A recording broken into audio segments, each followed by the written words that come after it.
Hola gente, bueno, espero que anden bien en este nuevo espacio que vamos a llamar La Biblioteca para poder transmitir en el programa Fede Ratas que conduce Mario Hernández en Radio del Pueblo y que también pueden ver y escuchar aquí en mi canal de YouTube, La Caverna de Pacheco. Vamos a empezar con la primera recomendación de un estante clásico de la literatura argentina. Nos referimos a Julio Cortázar. ¿Sí? Vamos a, bueno, recomendar hoy lo que fue en su momento los cuadernos de Subestada previos a la conformación del editorial que realizó la revista.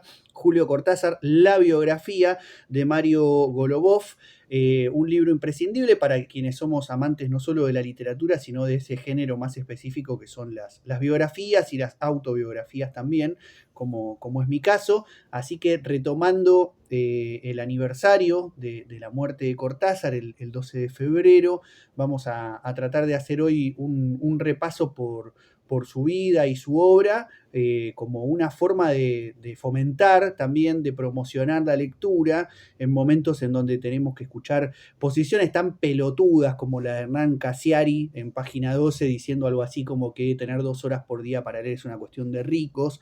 Recordamos que la lectura ha sido de lo más democratizador que ha traído para la humanidad y que ha habido enormes esfuerzos por realizar campañas de alfabetización a lo largo de todo el proceso de las revoluciones que marcaron buena parte del siglo XIX y del siglo XX, como veremos ahora, tan vinculadas, ¿no?, en nuestra América a la figura de Julio Cortázar. Así que la biblioteca, los libros, seguimos insistiendo, se puede ser pelotudo siendo pobre o rico, y también se puede ser un amante de la literatura y dedicarle un tiempito de lectura en nuestras vidas, incluso siendo laburantes de a pie, ¿no?, que muchas veces prestamos esa atención a las pantallas de computadora, de televisión, de celular o bueno, o a otro tipo de actividades. Aquí no se trata de juzgar a nadie, sino de promocionar, como decíamos, el armado de la propia biblioteca o la visita de las numerosas bibliotecas populares que existen en la Argentina. Bueno, vamos a empezar con el clásico recorrido biográfico, recordando que Julio Cortázar nació el 26 de agosto de 1914 y ya con esto decimos, es un personaje marcado por algunas de las fechas fundamentales del siglo XX. Recordemos que un mes después se inicia la Primera Guerra Mundial. Cortázar nació en Bruselas porque allí se encontraba su padre, que era diplomático, y regresaron al país en 1918, es decir, cuando termina la Primera Guerra Mundial, y se instalan nada más y nada menos, para quienes somos de la zona sur del conurbano bonaerense, que en el distrito de Banfield, ¿sí?, donde por cuestiones, bueno, que tenían que ver con cierta fragilidad de su salud, Cortázar, bueno, pasa buena parte de su infancia en la casa, donde también adquiere, ¿no?, cierta pasión por los libros y por la lectura. Y quisiera mencionar, antes de meterme de lleno en el escritor Cortázar, conocido internacionalmente, en algo que también, como decíamos, de los libros y las bibliotecas populares, ¿no?, es para reivindicar en la Argentina contemporánea en relación con nuestra historia, que es la cuestión de la docencia, ¿no? Julio Cortázar, entre 1939 y 1945, es decir, en el periodo de los prolegómenos del peronismo, que es también donde se desarrolla la Segunda Guerra Mundial, en ese bloque histórico, Cortázar trabaja como docente, ¿sí?, primero en una escuela de Bolívar y de Chivilcoy, en la provincia de Buenos Aires, y luego se traslada a Mendoza y va a ser docente en la Universidad Nacional de Cuyo, impartiendo cursos de literatura francesa. De hecho, al día de hoy, recordamos que hay varios establecimientos que llevan su nombre, ¿no?, establecimientos educativos. Quisiera mencionar por lo menos uno en la ciudad autónoma de Buenos Aires, que es el Colegio Secundario número 1 en el barrio porteño de Flores, 1 en el interior de la provincia de Buenos Aires y 3 en el conurbano, ¿no? Hay un instituto de formación docente en Aedo y 2 escuelas en la zona sur, la Escuela de Educación Media número 8 en Florencio Varela y la número 10, que es donde tuvo su paso también el niño Julio, en Banfield, ¿sí? Así que, bueno, si saben de otros lugares también y luego quieren comentar por redes sociales o aquí en lo que va a quedar grabado como este video en La Caverna de Pacheco, canal de YouTube al que también se pueden suscribir. Bueno, bienvenido sea también como para ir conformando ese mapa de establecimientos educativos que llevan el nombre de Julio Cortázar, ¿no? Entre otros espacios, también está la plaza emblemática del barrio porteño de Palermo, y me imagino que hay por varios lugares más. Bueno, lo primero que quiero rescatar respecto de la obra literaria de Julio Cortázar es un libro que confieso que a mí es el libro que más me marcó, pero sé que no es el libro como, digamos, que tiene más punch en la obra de Cortázar, que es su primer trabajo, Bestiario, ¿sí? Quizás porque por mis intereses en los vínculos entre literatura y peronismo, ¿no? A los que les dediqué un libro entero, Cabecita Negra, donde aparece algo trabajado en relación a Cortázar. Me gustaría partir de ahí, ¿no? Para recomendar, junto, volvemos a decir, con la biografía Julio Cortázar de Mario Golubov, publicada en su momento por lo que fue el cuaderno número 6 de Sudestada, que ya daba ese paso de revista a editorial, junto con Ediciones Continente de Peña Lillo, pero que seguramente podrán conseguir en distintas librerías hoy, reeditado por Sudestada. Decía entonces, quisiera empezar algunas recomendaciones elementales de algunos tramos de la obra literaria, ¿sí? De nuestro personaje del día de hoy. En primer lugar, Bestiario, entonces, ¿sí?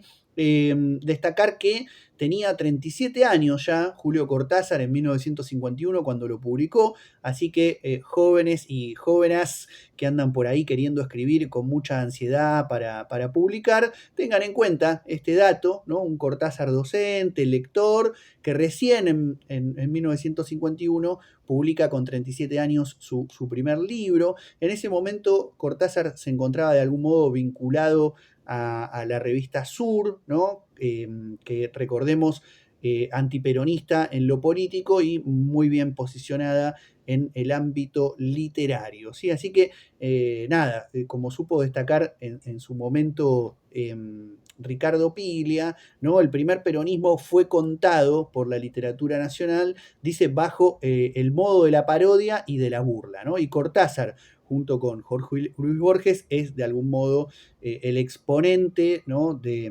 de ese tipo de literatura, amén de que Cortázar, en términos estrictamente literarios, cultivaba, ¿no? Digamos así, la corriente borgiana de la literatura. Pero más allá de esto, no me gustaría quedarnos solo como con el dato de una especie de Cortázar gorila, ¿no? Si bien él tuvo sus posiciones antiperonistas en el momento inmediatamente primero, digamos, de emergencia del peronismo, luego él renuncia a la universidad, ¿no? A los cursos de literatura francesa que daba en Mendoza, y va a trabajar en la Cámara del Libro, va a estudiar, se va a recibir como traductor público nacional, ¿no? Y dice que entonces trabajaba 4 horas por día y que eso lo que le permitía era tener tiempo para escribir, ¿sí? Así que bueno, fue construyendo ese primer tramo de cuentos, ¿no? Y años más tarde va a decir que Bestiario es el libro de un hombre que no problematiza más allá de la literatura y que tiene una estructura cerrada en sus relatos, ¿no? Por eso, tanto el cuento Casa Tomada, incluido en ese libro, y Las Puertas al Cielo, como también el cuento posterior, La Banda, incluido en Final de Juegos de 1956, van a funcionar claramente como parte de ese imaginario, ¿no? Bueno, de los intelectuales, de los escritores que en una década tenida por el ambiente político del peronismo, que de algún modo había llegado a cuestionar las jerarquías y a desquiciar un poco el orden de la realidad tal como se había conocido hasta entonces, van a sentir como una especie de sentimiento de desamparo, ¿no? Van a sentirse de algún modo como invadidos por las masas plebeyas. Por eso Cortázar en su momento decidió renunciar a la cátedra antes de sacarse el saco, ¿no? Como le había pasado a tantos colegas que optaron por seguir en sus puestos durante lo que ellos caracterizaban como el régimen, y van a, bueno, tener esa posición de quizás, entre comillas, refugiarse en la literatura. Por eso Casa Tomada es uno de los cuentos fundamentales que ha dado mucho que hablar luego a la crítica literaria argentina y bueno, tiene que ver con una situación que de todos modos el biógrafo, ¿no? de este libro, que es el primero que recomendamos en este espacio de la biblioteca, Julio Cortázar, la biografía de Mario Golubov, indaga un poco en la cuestión del recorrido biográfico de Julio Cortázar y dice que en realidad el cuento data de momentos previos, ¿no? a la emergencia del peronismo, lo que no invalida, como decíamos, todos los análisis críticos que se realizaron después, ¿no? Un mundo de algún modo vinculado a un territorio onírico, a un mundo pesadillesco, ¿sí? Es el que da a origen a este tipo de relatos, en donde en Cortázar aparece muy fuerte la marca de la imaginación y, bueno, obviamente cierto vínculo con la literatura fantástica.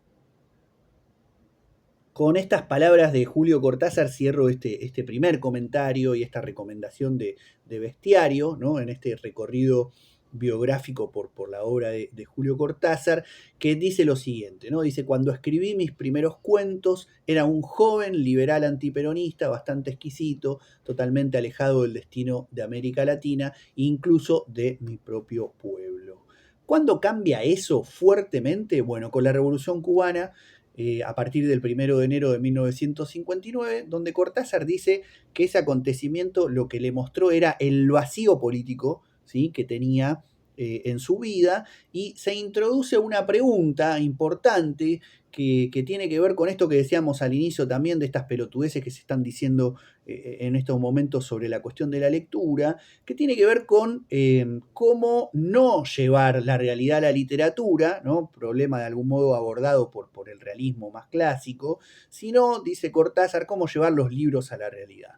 Entonces, eso es lo que de algún modo lleva a este hombre ya viviendo en Europa a tener una posición de solidaridad y de compromiso inquebrantable, ¿no? con el pueblo cubano, con su revolución, que va a tener de todos modos su camino empedrado por el conocido caso Padilla, que quizás en otro momento de este espacio de la biblioteca podemos abordar, y luego se va de algún modo a reeditar 2 décadas después con el triunfo en Nicaragua de la revolución sandinista, ¿sí? Más allá de que obviamente todo lo que fue la dictadura argentina del 76 al 83 tuvieron a Cortázar como un exponente del compromiso, por un lado, con los exiliados latinoamericanos en Europa y con denuncias del Plan Cóndor y de las dictaduras latinoamericanas que masacraban compatriotas en este lado del sur del mundo. Bueno, por último, quisiera meterme más de lleno en lo más conocido, ¿no? que es la obra literaria de Julio Cortázar y marcar algunos hitos, ¿sí? con algunos nombres que sirvan también a modo de recomendación.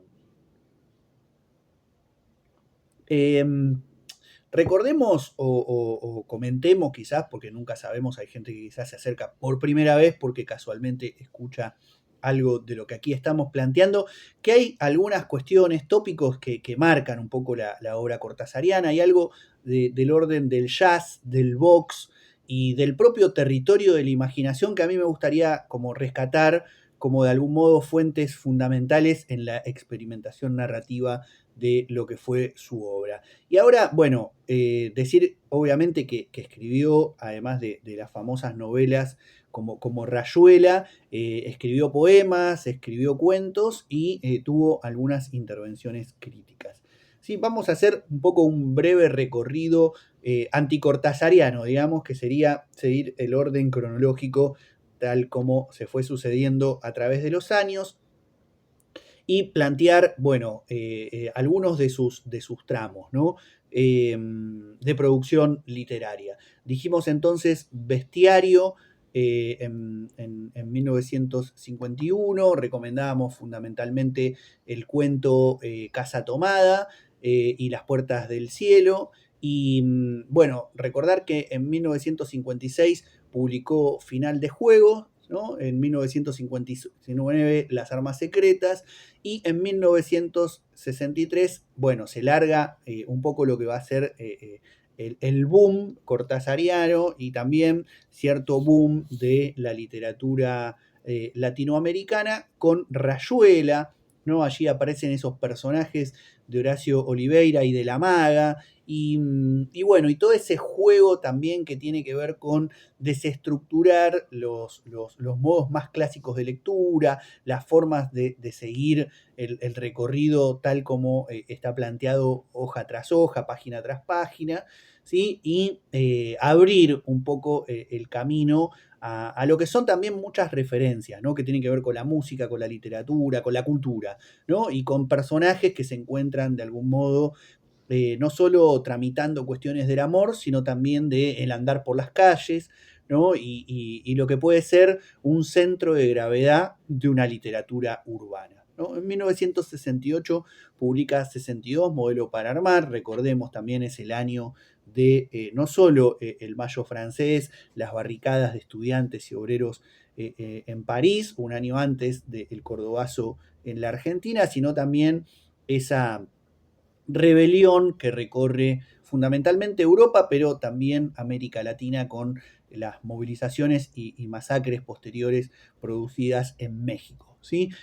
Algo que no deja de tocar no solo al Cortázar escritor, ¿no? y ciudadano político latinoamericano, digamos, sino también a su propia literatura. Por eso, en 1973 va a publicar el libro de Manuel, que fue un libro envuelto en numerosas polémicas, bueno, que hay quienes tratan de dejarlo a un lado, ¿no? Fanáticos cortasarianos que tratan de dejar este libro un poco a un lado. A mí me interesaría, ahora ya que tenemos poco tiempo, subrayar sobre todo una cuestión que no tiene que ver tanto con el contenido, ¿no? La forma en que está escrito el libro, los temas que trata, sino el gesto de Cortázar de donar el dinero recaudado para la causa de las y los presos políticos, que en la Argentina eran muchos y bueno, y que tuvo ese impulso a partir de lo que Julio Cortázar pudo, como escritor muy reconocido, digámoslo así, bueno, recaudar como parte de la causa solidaria de acompañamiento a las y los presos políticos en la Argentina, recordemos entonces, la dictadura previa a la asunción de Cámpora al gobierno tras 18 años de proscripción del peronismo. Bueno, 1984, finalmente quiero recomendar, no estamos nombrando todos los trabajos de Cortázar, sino algunos de sus hitos fundamentales. Nicaragua, tan violentamente dulce, un poco el mismo gesto, pero esta vez respecto del pueblo nicaragüense y su triunfante revolución sandinista en 1979. Así que, bueno, en algún momento de este espacio de la biblioteca quizás podamos tocar alguno de estos libros en particular. Hoy hemos recomendado Julio Cortázar, la biografía de Mario Golubov, ¿sí? Publicada en su momento como cuaderno número 6 de Sudestada, que hacía su pasaje de revista a editorial. Me gustan mucho las biografías, las autobiografías, las memorias, así que siempre que uno quiere meterse más a fondo con un autor, una autora, a mí me gusta recomendar hacer ese ejercicio de leer, si tienen una autobiografía y si no, alguna buena biografía como en este caso. Nos queda pendiente para finalizar, decir, bueno, algo sobre su poesía y sus intervenciones críticas, ¿no? Que no vamos a poder trabajar ahora, pero mencionarlo, ¿no? Como un territorio específico, y recomendar en todo caso Literatura en la Revolución y Revolución en la Literatura de 1979, de 1970, perdón, ¿no? Un poco tomando la polémica marcada por los nombres y los temas de la época, y de la poesía, ya que hemos hecho un recorrido bien político del trabajo de Julio Cortázar, la poesía Che, dedicada a Ernesto Guevara, que la encuentran por internet, la pueden leer o escuchar, y que comienza así: yo tuve un hermano, no nos vimos nunca, pero no importaba. Bueno, este fue el primer episodio de La Biblioteca. Mi nombre es Mariano Pacheco y nos vemos y nos escuchamos por ahí próximamente.